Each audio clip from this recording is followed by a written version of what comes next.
Shalom. Puji Tuhan, kembali kita membuka Alkitab kita di dalam kitab Mazmur pasal 46. Mazmur 46 ayat yang kedua mulai.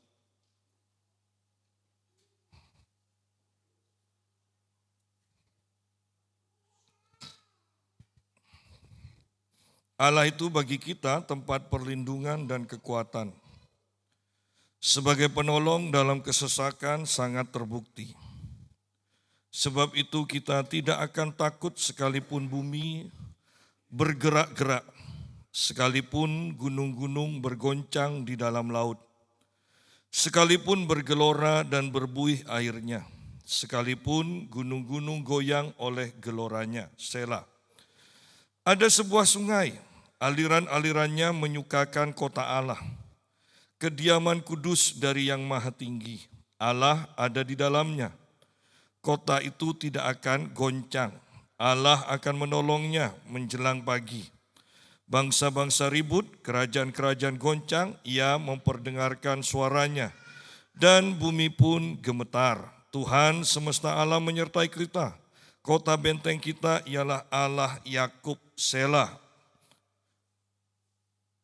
Kita berhenti sampai di sini dulu. Nah, judul perikopnya adalah Allah kota benteng kita.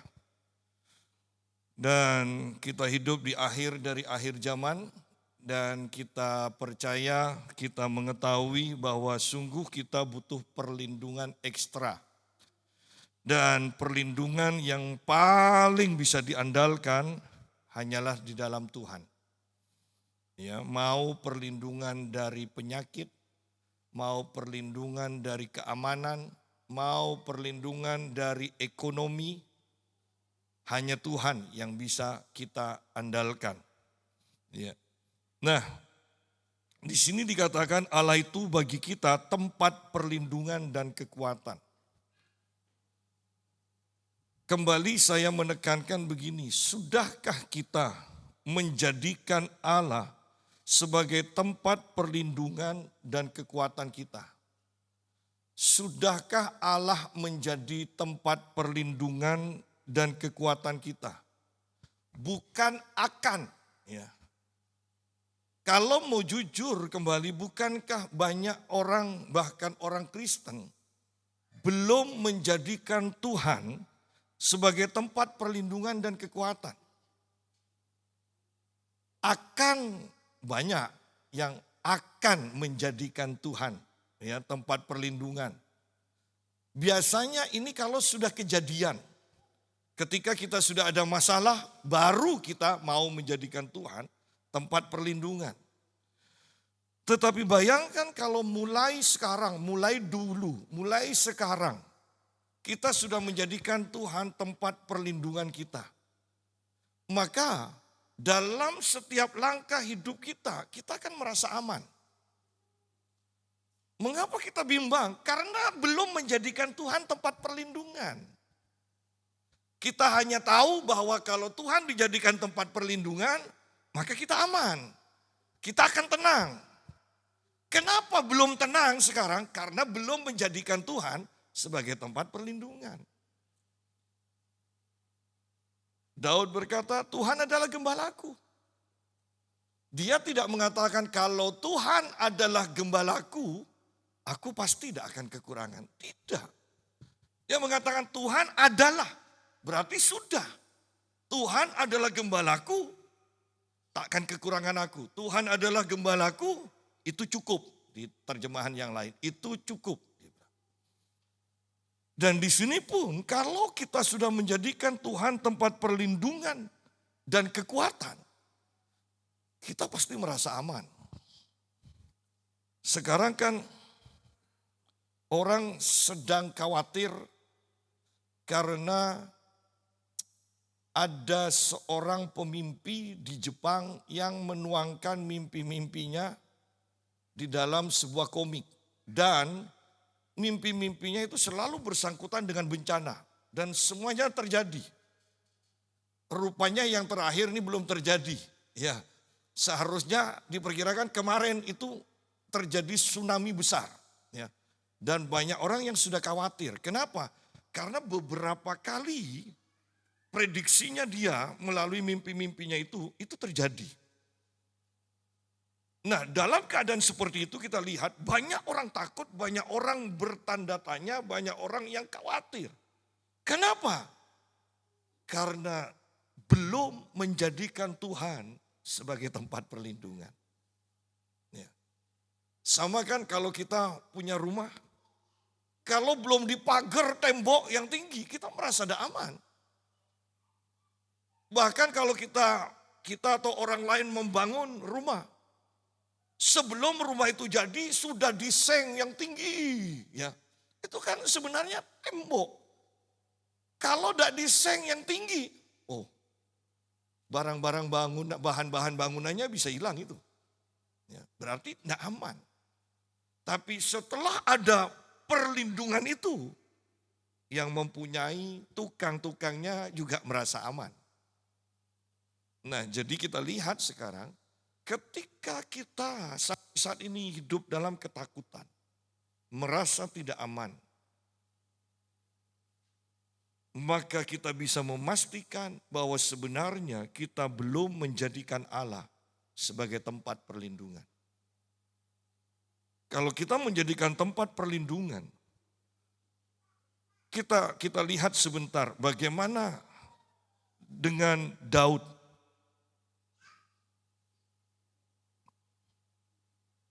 Daud berkata begini, pasal yang ketiga ayat yang ke-6. Ini Mazmur Daud ketika ia lari dari Absalom. Berarti ketika dia sedang dikejar oleh Absalom. Ayat yang ke-6 berkata, aku membaringkan diri lalu tidur. Aku bangun sebab Tuhan menopang aku. Aku tidak takut kepada puluhan ribu orang yang mengepung aku dari segala penjuru. Coba lihat. Ketika sedang dikejar-kejar, ketika ada dalam pengepungan puluhan ribu tentara dikatakan, aku tidur. Kita bisa lihat Yesus bisa tidur di tengah badai. Rasul Petrus bisa tidur ketika tangannya kanan kiri di kerangkeng, ada penjaga dan mungkin duduk atau berdiri. Ya. Dia bisa tidur di dalam penjara lagi. Kenapa? Karena sudah menjadikan Tuhan tempat perlindungan. Pak Yusa, tidak mungkinlah bisa, kita kan manusia biasa. Oh iya, siapa bilang robot? Ya. Tidak mungkin, pasti ada rasa takut. Nah, kalau sudah seperti itu, saya mau bawa kepada pernyataan seorang hamba Tuhan yang khotbah-khotbahnya selalu berbicara tentang kekudusan. Dia bilang begini, detik pertama engkau melihat wanita yang bahkan telanjang, engkau belum berdosa. Tetapi detik kedua dan selanjutnya itu yang menentukan apakah engkau berdosa atau tidak. Dikatakan. Ketika kita mengalami masalah atau ada orang yang mau mengancam kita atau gempa, detik pertama engkau khawatir, engkau takut, bisa dimaklumi sebagai manusia.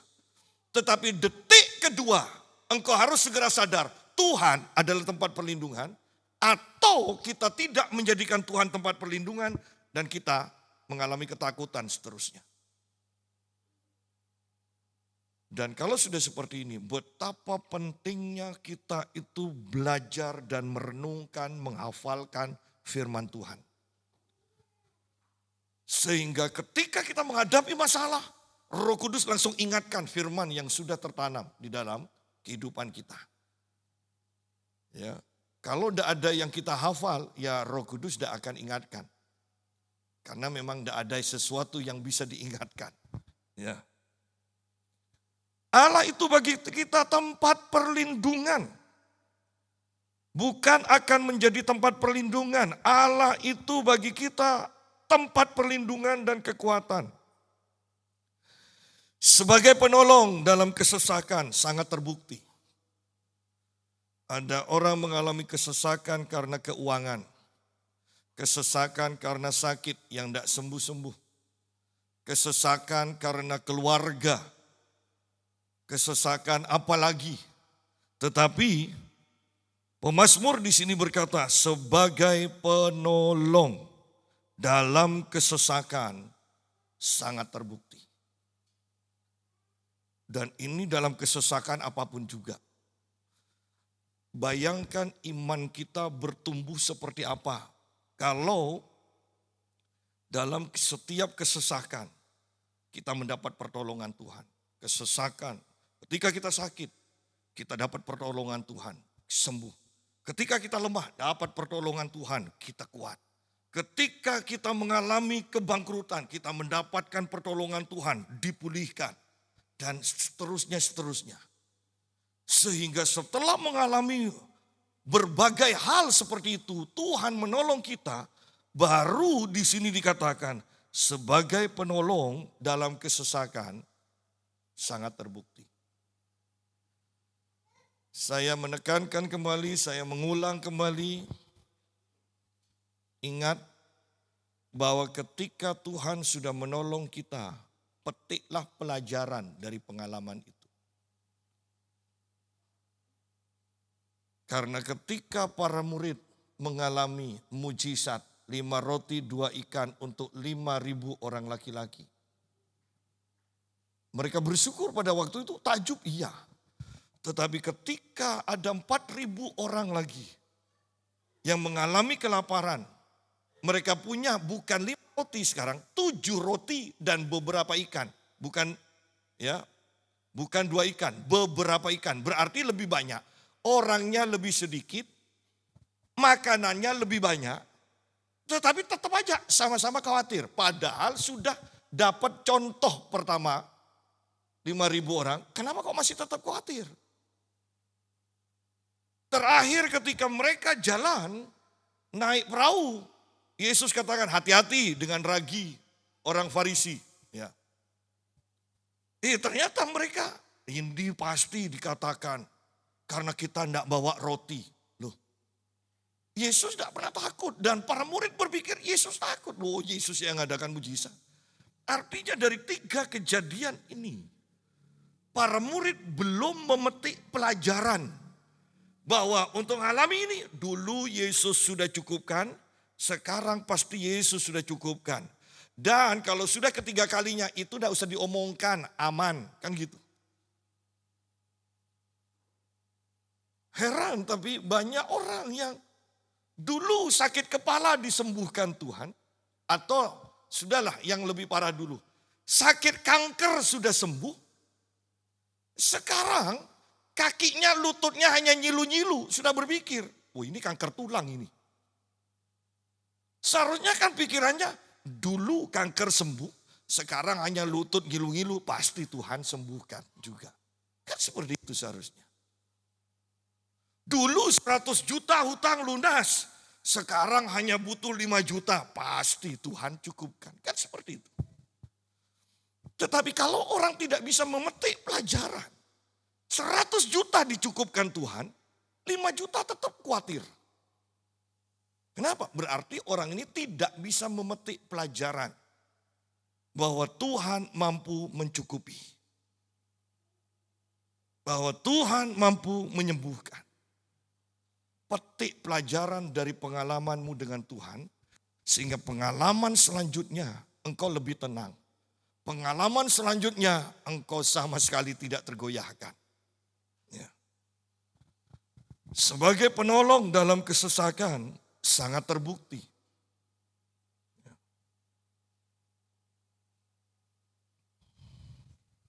Dan ayat ini enak dibaca. Tetapi kalau mau dilempar kepada kehidupan jemaat, berapa banyak yang mempunyai pengalaman sesuai dengan firman ini? Sebagus apapun firman Tuhan, janji Tuhan, kalau kita tidak alami, percuma. Ya. Kita harus mengalami ini. Dan setelah mengalami, kita bisa berkata, sebagai penolong dalam kesesakan, sangat terbukti. Ya. Sangat terbukti. Tidak perlu diragukan lagi. Sebab itu, kita tidak akan takut. Nah, kalau Tuhan sebagai penolong dalam kesesakan kita sangat terbukti, sudah terbukti dan sangat terbukti, maka dikatakan sebab itu karena Tuhan sudah sangat terbukti sebagai penolong, kita tidak akan takut. Dulu penyakit, dulu keuangan, dulu anak yang tidak bertobat, semuanya sudah ditolong Tuhan.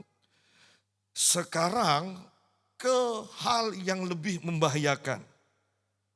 Sekalipun bumi bergerak-gerak. Nah, ya. Gempa berarti kan? Kalau sudah ini kan gempa. Longsor, sekalipun bumi bergerak-gerak.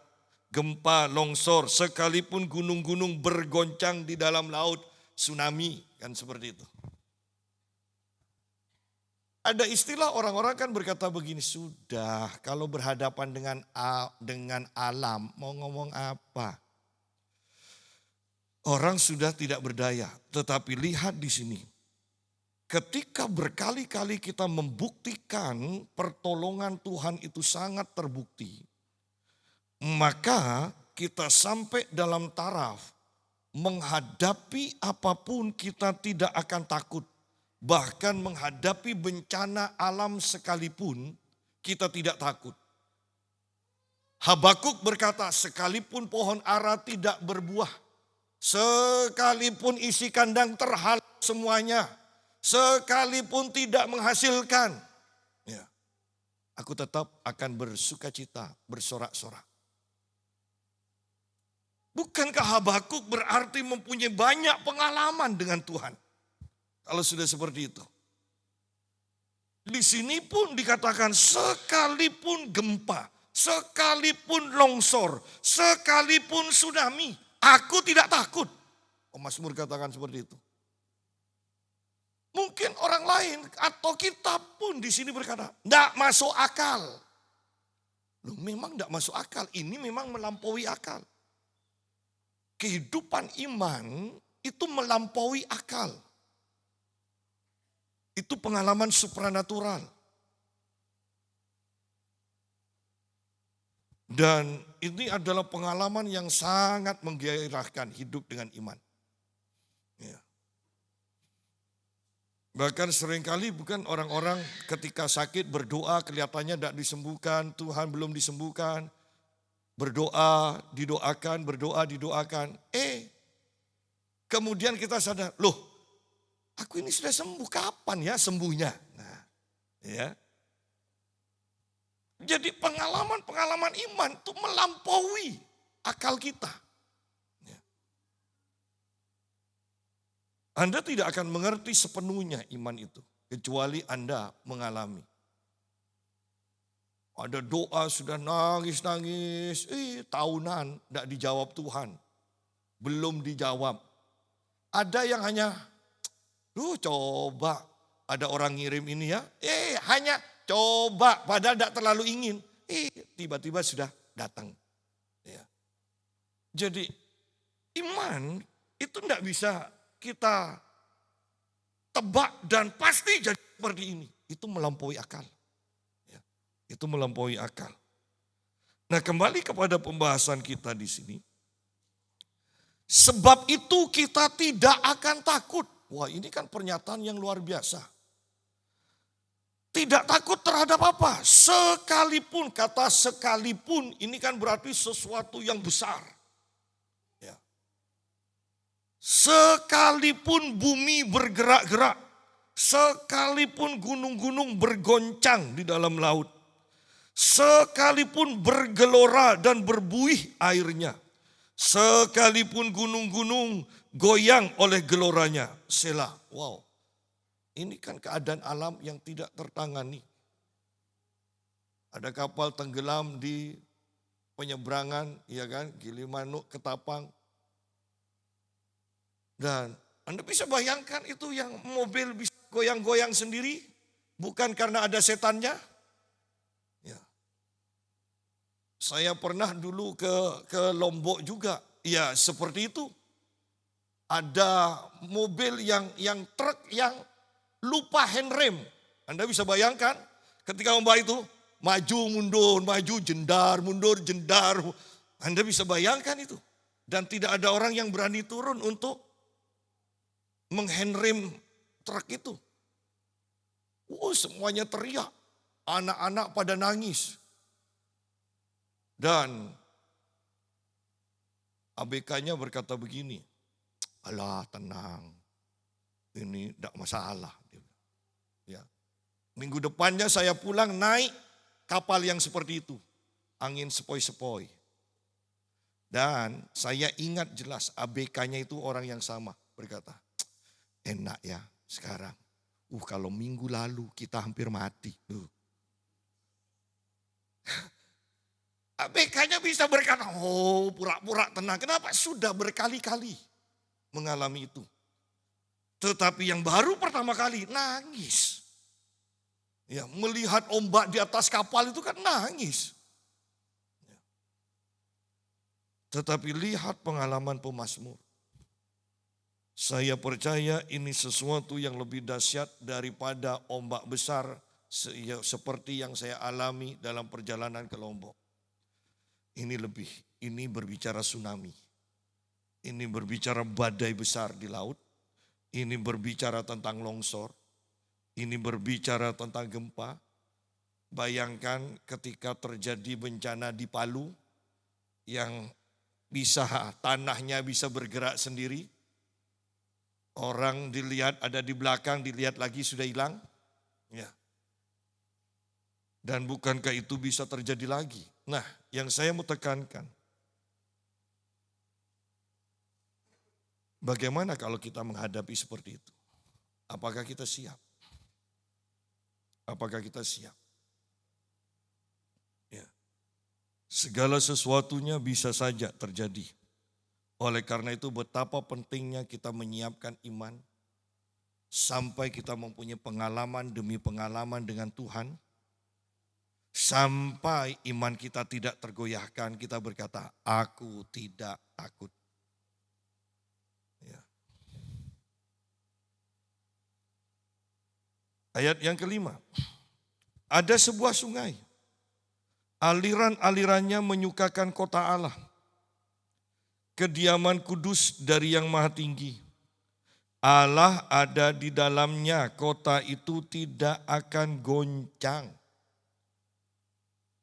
Mengapa kita tidak tergoncangkan? Suratan Yohanes berkata, roh yang ada di dalam kita lebih besar dari roh yang ada di dalam dunia. Di sini dikatakan, ini seperti kota Allah di mana ada aliran-aliran sungainya. Tadi pagi kita bahas tentang penyembah-penyembah yang benar. Dan kita berbicara tentang bagaimana seorang wanita meminta air kepada Tuhan. Dan Tuhan katakan orang yang percaya kepadanya akan menerima air itu. Dan bukan hanya menerima, air itu akan menjadi mata air di dalam dirinya. Yang terus menerus memancar sampai pada kekekalan. Di sini juga sama. Kota ini tidak akan tergoncangkan. Kenapa? Karena ada Allah di dalamnya. Kota ini tidak tergoncangkan. Kenapa? Karena ada aliran-aliran sungai di dalamnya yang keluar. Apakah ini penting? Oh iya penting. 1 Korintus 3 ayat yang ke-16 berkata, tidak tahukah kamu bahwa tubuhmu adalah bait Allah, di mana roh Allah tinggal di dalam. Di sini ketika Allah tinggal di kota ini tidak tergoncangkan. Kalau tubuh kita adalah bait Allah dan roh Allah tinggal di dalam kita, tidak tergoncangkan juga. Bahkan di jarak yang dekat. 1 Korintus 6 ayat yang ke-19. Tidak tahukah kamu bahwa tubuhmu adalah bait Roh Kudus, dikatakan. Ada Roh Kudus di dalamnya. Pasti tidak tergoncangkan. Ketika para murid diancam untuk tidak memberitakan di dalam nama Yesus lagi, iman mereka tidak tergoncangkan. Mereka berkumpul dan mereka berdoa. Justru mereka minta, Tuhan berikan kepada kami keberanian. Bukan tergoncang. Berikan kepada kami keberanian untuk memberitakan Injil. Bukan iman orang-orang percaya itu yang tergoncang. Justru yang tergoncang gedung di mana mereka berdoa. Itu yang bergoncang. Jadi betapa luar biasanya kata satu, kita mempunyai pengalaman dengan Tuhan sebagai penolong. Kita mempunyai pengetahuan bahwa Roh Allah tinggal di dalam kita, maka kita tidak akan tergoncangkan. Di sini dikatakan kembali kepada ayat yang kelima, ada sebuah sungai. Aliran-alirannya menyukakan kota Allah. Sederhananya, sungai itu mengalir di kota Allah. Kediaman kudus dari yang maha tinggi. Allah ada di dalamnya, kota itu tidak akan goncang. Yuk kita lihat sebentar di dalam 1 Korintus pasal 3. Ayat yang ke-16 dan 17.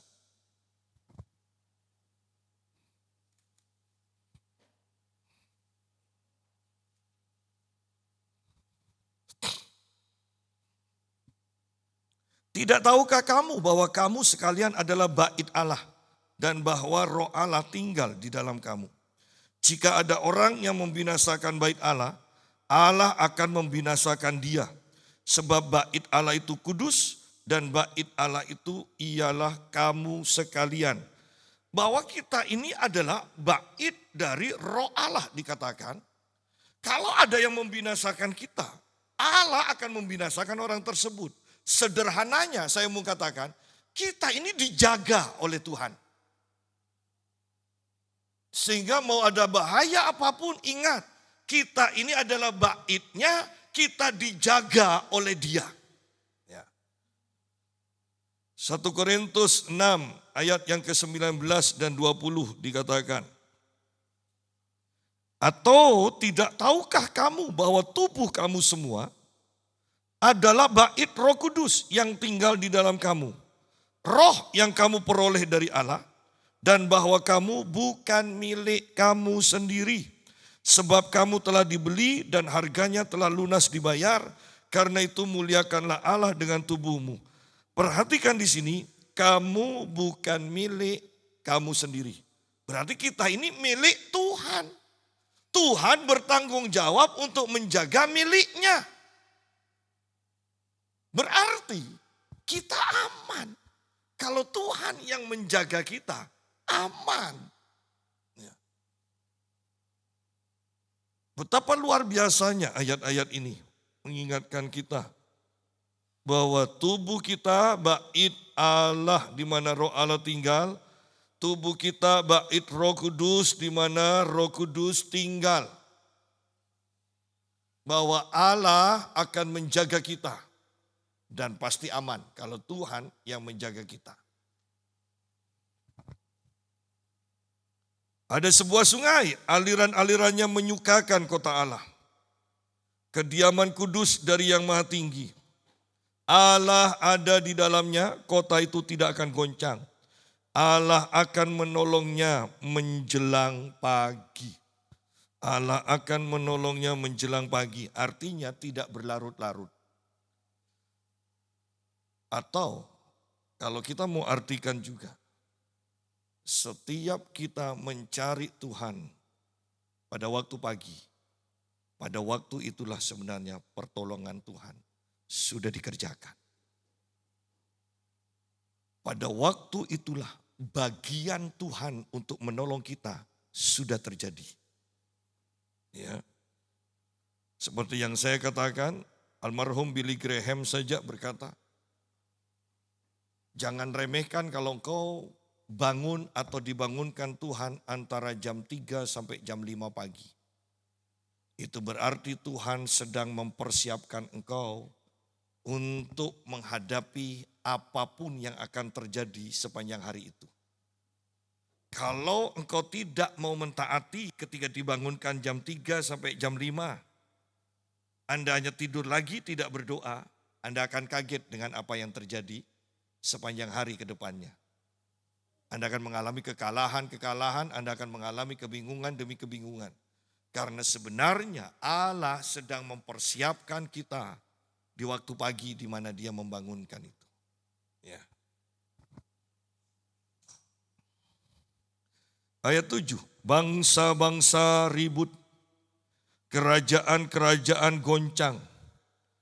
Ia memperdengarkan suaranya dan bumi pun gemetar. Tuhan semesta alam menyertai kita, kota benteng kita ialah Allah Yakub, Selah. Lihat perbandingannya, bangsa-bangsa ribut. Ketika terjadi gempa, terjadi bencana, bangsa-bangsa ribut. Kerajaan-kerajaan goncang. Tuhan memperdengarkan suaranya dan bumi pun gemetar dikatakan. Tetapi ini yang terjadi kepada orang yang menjadikan Tuhan sebagai penolong. Orang yang menjadikan Tuhan sebagai tempat perlindungan. Dikatakan Tuhan semesta alam menyertai kita. Nah, kota benteng kita ialah Allah Yakub, Selah. Tidak dikatakan kita gemetar juga. Yang gemetar itu bangsa-bangsa. Yang tergoncang itu kerajaan-kerajaan. Tetapi kita dikatakan Tuhan semesta alam menyertai kita. Bayangkan kalau Tuhan menyertai kita, masa takut? Bahkan Alkitab berkata, Allah, malaikat berkata, jangan takut, jangan khawatir. Dan itu tertulis 365 kali di dalam Alkitab. Berarti setiap hari sepanjang tahun Tuhan berkata, jangan takut. Mengapa? Karena aku besertamu. Tuhan semesta alam menyertai kita. Kota benteng kita ialah Allah Yakub, Selah. Bahkan di sini kemudian dikatakan pergilah, pandanglah pekerjaan Tuhan yang mengadakan pemusnahan di bumi. Tuhan mengadakan pemusnahan di bumi. Tuhan juga yang menghentikan peperangan sampai ke ujung bumi.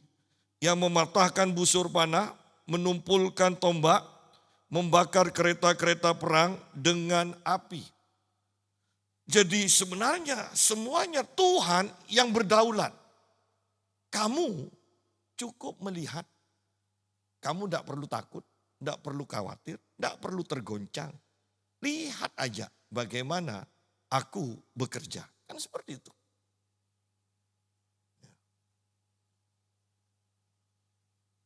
Pergilah dan pandanglah pekerjaan Tuhan yang mengadakan pemusnahan di bumi. Hanya suruh pergi melihat. Anda tidak akan tergoncang, Anda tidak akan mengalami. Kita hanya melihat. Bukankah sama dengan akhir zaman? Ketika orang-orang takut dengan munculnya antikris, nanti apa yang akan terjadi? Kita diangkat. Diangkat terlebih dahulu. Dan kemudian, bukankah kita akan melihat apa yang akan terjadi selanjutnya? Tidak perlu takut. Sekarang orang semuanya kan sedang mengalami, yang tidak punya iman kan mengalami kebimbangan kan. Yang divaksin ketiga pakai AstraZeneca kan. Itu bisa sewaktu-waktu mati mendadak kan. Karena terjadi pembekuan darah kan. Kok saya belum mati Pak? Nah mungkin kan orang yang kok belum mati? Oh karena memang daya tahanmu kuat dikatakan. Itu di atas rata-rata makanya kuat. Kalau yang lemah bahkan itu pasti mati. Hanya tinggal tunggu waktu aja. ya, mati mendadak, gampang sakit, ya. Kalau sakit tidak sembuh, ya. Jadi, ya anggaplah lucu-lucuan kan. Bagi orang yang punya iman kan lucu-lucuan aja. Ayat yang ke-11. Diamlah dan ketahuilah bahwa akulah Allah. Diamlah dan ketahuilah bahwa akulah Allah. Ini ayat yang sangat kuat. Ya. Ini ayat yang sangat luar biasa. Diam, ketahuilah bahwa akulah Allah, akulah Tuhan. Diam. Banyak orang tidak bisa diam. Padahal dari kitab Kejadian, kitab-kitab perjanjian lama saja, kan sudah jelas Tuhan berperang bagimu. Berarti kan kita hanya lihat, kita menerima hasil perang. Ya. Tuhan berjalan di depanmu. Kita itu hanya melihat. Diam. Banyak orang tidak bisa diam. Bahkan kalau berdoa pun coba lihat. Orang kalau berdoa bersaat teduh itu banyak yang nyanyi, banyak yang bahasa roh, banyak yang memohon, peperangan rohani. Wow, itu gampang. Coba suruh diam. Ya. Apalagi jamnya tidak tepat. Ya. Misalnya jam 3 Anda dibangunkan, doa, diem aja. Yakin bahwa engkau menanti-nantikan Tuhan. Diem, tidak usah ngomong, tidak usah nyanyi. Oh, itu mungkin 2 menit aja, Anda hilang sudah. Ya. Kalau tidak hilang, geringgingannya itu lebih cepat terasa. Ya, diam. Tetapi ketika engkau belajar diam, nanti dari dalam dirimu itu akan mulai keluar suara. Dan ketika suara ini mulai keluar, engkau pun akan merasakan hadirat Tuhan yang menyelubungimu. Di sanalah sebenarnya engkau sedang diperbaharui. Ya. Seringkali kita hanya tahu, pokok saat teduh nyanyi. Ya. Kenapa? Karena tidak bisa diem. Coba lihat kalau kita pulang misalnya, yang pulang dari kantor, dari kerja, itu biasanya ya. Yang dicari mungkin kalau dulu itu langsung setel tape, setel TV, ya. Sekarang langsung HP kan. Intinya kita itu tidak bisa diem, tidak bisa hening. Padahal untuk Anda belajar mendengar suara Tuhan, untuk Anda bisa merasakan dan mengenal pergerakan hadirat Tuhan, Anda harus belajar diam. Diam. Ayat ini berkata, diam, ketahuilah bahwa akulah Tuhan. Berarti Tuhan yang beracara. Kita itu diam, hanya ngamati. Ya. Diamlah dan ketahuilah bahwa akulah Allah. Serahkanlah hidupmu, maka Tuhan akan bertindak. Kan sebetulnya bicara diam. Ketika kita membutuhkan banyak hal, Alkitab katakan, carilah dahulu kerajaan Allah. Bagaimana mencari kerajaan Allah? Diam. Kemudian Allah yang bertindak. Dan aku yang akan menambahkan semuanya. Bukan kita yang menambahkan. Kita itu diam, Tuhan yang menambahkan segala sesuatu yang kita butuhkan. Banyak orang Kristen tidak bisa diam. Banyak orang Kristen tidak bisa diam. Diam aja. Ya. Dan Anda akan mulai mendengar suara dari dalam hatimu. Di mana Tuhan mulai beracara. Ya. Diamlah dan ketahuilah bahwa akulah Allah. Sudahkah kita mengetahui Allah yang bekerja bagi kita? Sudahkah kita mengetahui Allah yang berbicara kepada kita? Sudahkah kita mengetahui bagaimana cara kerja hadirat Tuhan? Sudahkah Anda mengetahui bagaimana dahsyatnya kemuliaan Tuhan ketika dinyatakan? Itu hanya bisa diketahui ketika kita belajar diam. Diam. Bedakan diam dengan tidur. Anda dengan sikap doa menanti-nantikan tapi diam. Kelihatannya tidak ada perubahan. Tetapi percayalah semuanya sedang bekerja sama untuk mendatangkan kebaikan bagimu ketika engkau diam. Oh, betapa perlunya kita berdiam diri. Diam. Benny Hinn berkata, mengajarkan begini. Ketika Yesus mengatakan dalam pengajaran doanya, masuk ke dalam kamarmu dan kunci pintu. Itu berbicara tentang matikan HP-mu, matikan televisimu, matikan radiomu, dan diam, dengarkan Bapa yang berbicara.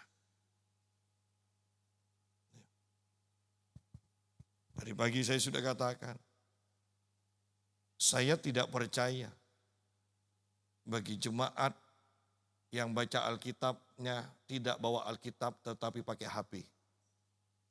Anda tidak akan bisa konsentrasi. Bisa bayangkan baca ayat, kemudian WA masuk, kemudian Anda kenal, oh biasanya ini cuan ini kalau yang ini. Dibuka atau enggak? Artinya kita tidak menutup, mengunci pintu. Kita sedang membuka untuk gangguan-gangguan. Saya tidak pernah membawa HP kalau beribadah, kecuali kalau ada tamu. Memantau sampai di mana, ya kan? Kalau tidak ada tamu, saya tidak pernah membawa HP ke dalam gereja. Saya tidak mau diganggu. Oleh karena itu, percayalah kalau engkau tidak membawa Alkitab, engkau hanya pakai HP, engkau tidak bisa konsentrasi. Yang jadi masalah adalah apakah dengan Anda sebentar Alkitab di dalam HP, sebentar WA, ataupun apapun itu. Bagaimana sikap ini di hadapan? Apakah ini termasuk sikap menghormati atau tidak? Kalau ini sikap tidak menghormati, bagaimana nanti Tuhan bertindak kepada kita? Ini kan menakutkan. Banyak orang dalam tindakannya, dalam ibadahnya, tidak mempunyai kesadaran Allah itu bagaimana, Allah itu perasaannya bagaimana, apa yang Allah akan kerjakan kalau kita melakukan ini, kalau kita mengucapkan ini. Banyak kita tidak pernah berpikir. Kita tidak pernah berpikir bahwa dia adalah pribadi. Ya. Mari pikirkan ini. Dan sekali Anda mengenal Allah, di mana Anda akan semakin mengenal ketika engkau diam, Anda akan semakin mengejar dia. Anda akan semakin mengejar dia.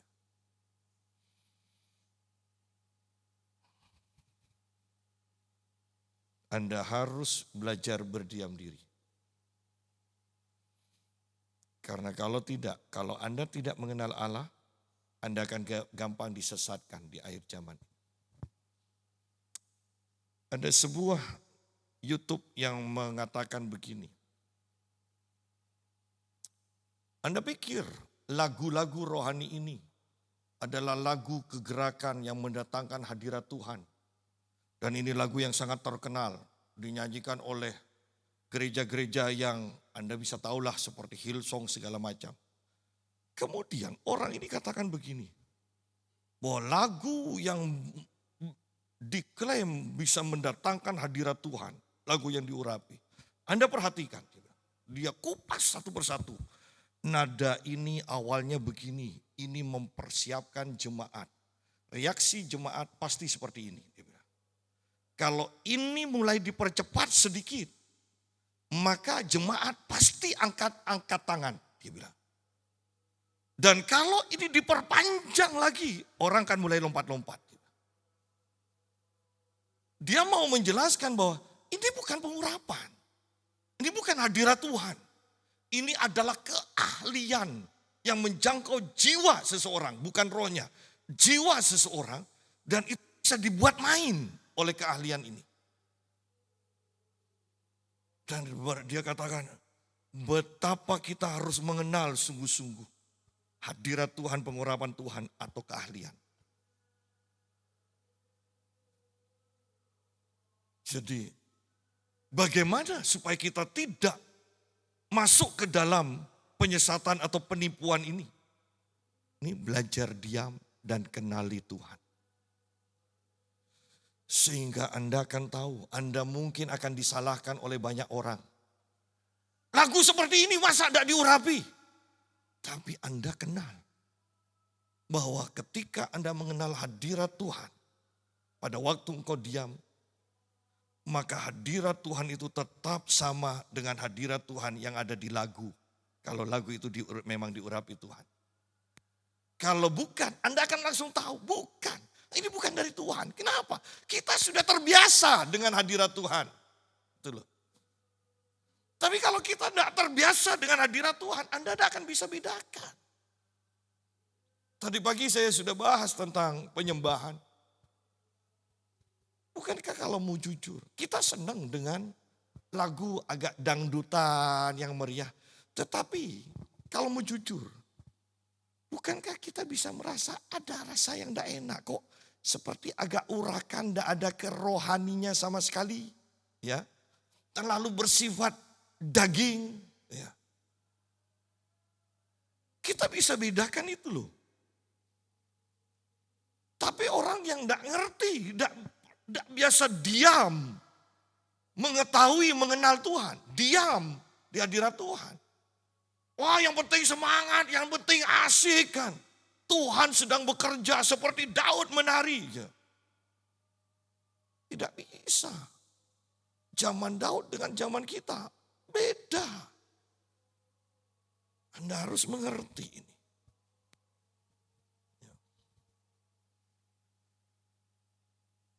Diam dan ketahuilah bahwa akulah Allah. Akulah yang ditinggikan di antara bangsa-bangsa, ditinggikan di bumi. Bahwa pada waktu kita melatih diri kita untuk diam dan mengenal Allah kita, maka kita akan tahu bahwa hanya Allah yang akan ditinggikan. Orang yang tidak mengenal Allah dengan benar akan mudah meninggikan orang lain, pendeta lain, atau siapapun. Tetapi kalau kita mengenal Allah, maka kita tahu bahwa satu-satunya yang layak ditinggikan hanya Tuhan.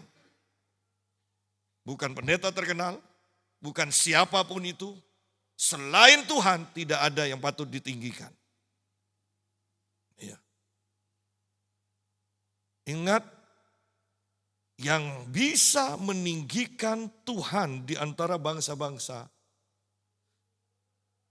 hanyalah orang yang belajar berdiam diri di hadapan Tuhan dan mengenal Tuhan dengan benar. Kalau kita tidak mengenal Tuhan dengan benar, mudah sekali kita kagum kepada seseorang dan meninggikan orang tersebut. Ujung-ujungnya nanti kecewa.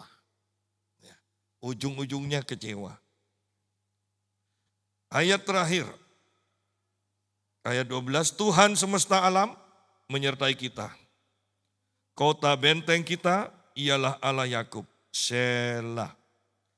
Jadi Tuhan semesta alam, ya, Tuhan semesta alam atau Tuhan Panglima Bala Tentara Surga menyertai kita, dan kota benteng kita ialah Allah Yakub. Ya.